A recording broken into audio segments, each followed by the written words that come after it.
You switched from Auckland City to Waitakere. Was that a hard call? It wasn't really. Once I knew Paul Marshall was the coach, I gave him a call, asking how things were and what his ideas were, and the players he was going to bring in and what he was going to offer to the team. And yeah, it was an easy call. You know, I enjoyed my time at Auckland City, but it was time for a change for me, I thought. Did you talk to Ramon at all about it before you made the move? No. I just made the move, and so I'm enjoying it now. The boys have been great, and I think we've got a strong chance to you know, win the O-League and win ASB League as well. Going back to a Club World Cup, that must be a motivating factor for you?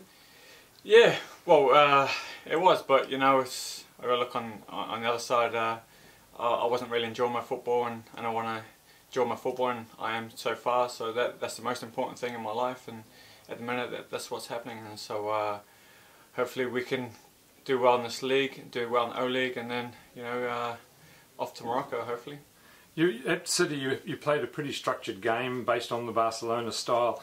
At times did you feel you weren't getting the freedom to really do what you wanted to do? Yeah, I think that's sort of why I opted for the change. I was sort of restricted what I can do, and it's you know, when you play football you want to sort of you know, just bring out feelings in football and express yourself, and hopefully at Waitakere I can do that. You first burst onto the scene as one of Kevin Fallon's boys back in 1999 in the under-17s.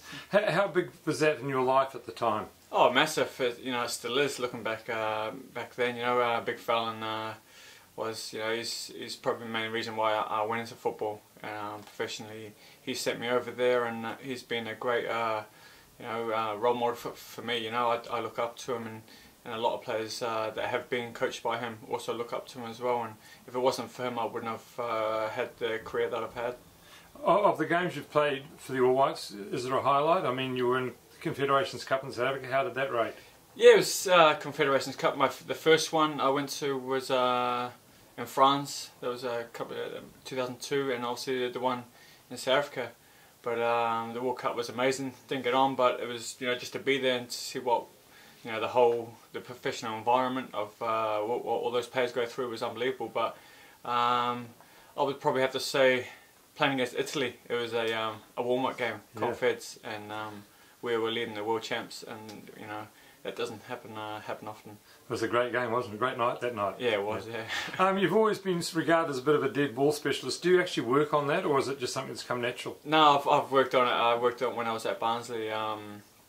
I never took free kicks back then, and just one day I just started, and it happened for about 3 or 4 years. I was every day after training, I was practicing to try and add that to my game, and throughout the years it's sort of it's worked out for me, and it's not something that's just happened overnight.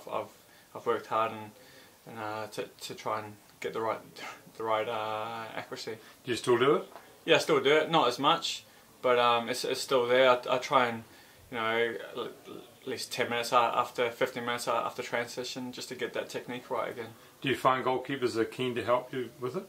Yeah, I always have like a little competition with them. It's always good to have a laugh with the goalkeepers, but usually I win.